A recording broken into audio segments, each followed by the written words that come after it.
ఇటీవల టీయూడబ్ల్యూజే కామారెడ్డి జిల్లా అధ్యక్షుడు రజనీకాంత్ ఆధ్వర్యంలో జిల్లా విద్యాశాఖ అధికారి రాజుకు వినతి పత్రం సమర్పించారు. దీంతో డీఈఓ సానుకూలంగా స్పందిస్తూ వర్కింగ్ జర్నలిస్టుల పిల్లలకు ప్రైవేట్ పాఠశాలలు 50% ఫీజు రాయితీని కల్పించేలా సర్క్యులైజర్ జారీ చేశారు. సర్క్యులైజర్ జారీ చేసిన విద్యాశాఖ అధికారికి జిల్లా అధ్యక్షుడు రజనీకాంత్ యూనియన్ తరపున ధన్యవాదాలు తెలిపారు. కామారెడ్డి జిల్లా తరపున కలెక్టర్ గారికి జర్నలిస్ట్ పిల్లలకి 50% రాయితీ ఇవ్వమని కలెక్టర్ గారికి కోరటం జరిగింది. కలెక్టర్ గారు స్పందించి ప్రొసీడింగ్ ఈరోజు అందజేయడం జరిగింది సోమవారం. అట్లనే జిల్లా వ్యాప్తంగా మేము ప్రభుత్వాన్ని 100% కార్పొరేట్ స్కూల్లో, ప్రైవేట్ స్కూల్లో జర్నలిస్ట్ పిల్లలకు ఉచిత విద్య అందించాలని ప్రభుత్వాన్ని కోరుతున్నాం.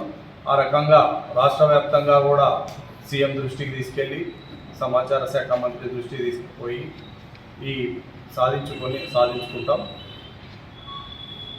పిల్లలకు ఉచిత విద్య ఇవ్వాలని చెప్పేసి మేము అన్ని జిల్లా కలెక్టర్ కార్యాలయాల్లో రాష్ట్ర వ్యాప్తంగా ఇవ్వడం జరిగింది వినతి పత్రాలు.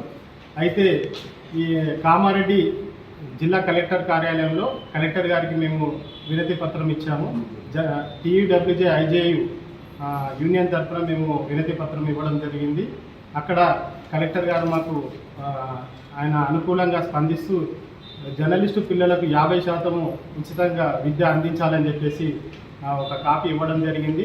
అన్ని స్కూళ్ళల్లో కూడా ఈ కాపీని చూపించి విద్యార్థుల ఉచిత విద్య 50% విద్యను ఉచితంగా ఇచ్చే విధంగా ప్రైవేట్ యాజమాన్యాలందరూ సహకరించాలని చెప్పేసి మేము కోరుతున్నాము. వాళ్ళకు కూడా మేము విన్నవిస్తున్నది ఏంటంటే ఈ కాపీ ఉంది కదా, ఈ కాపీని చూసి వాళ్ళు ఉచిత విద్యను 50% విద్యను ఇచ్చే విధంగా సహకరించాలని చెప్పి కోరుతున్నాము. ఆర్డర్ కాపీని తీసుకొని వారి పిల్లలు ఎక్కడెక్కడ స్కూళ్ళల్లో చదువుతున్నారో ఆ స్కూళ్ళల్లోకి వెళ్ళి ఈ ఆర్డర్ కాపీ చూపించేసి 50% రాయితీ పొందవచ్చని చెప్పేసి మేము ఈ సందర్భంగా తెలియజేస్తున్నాం.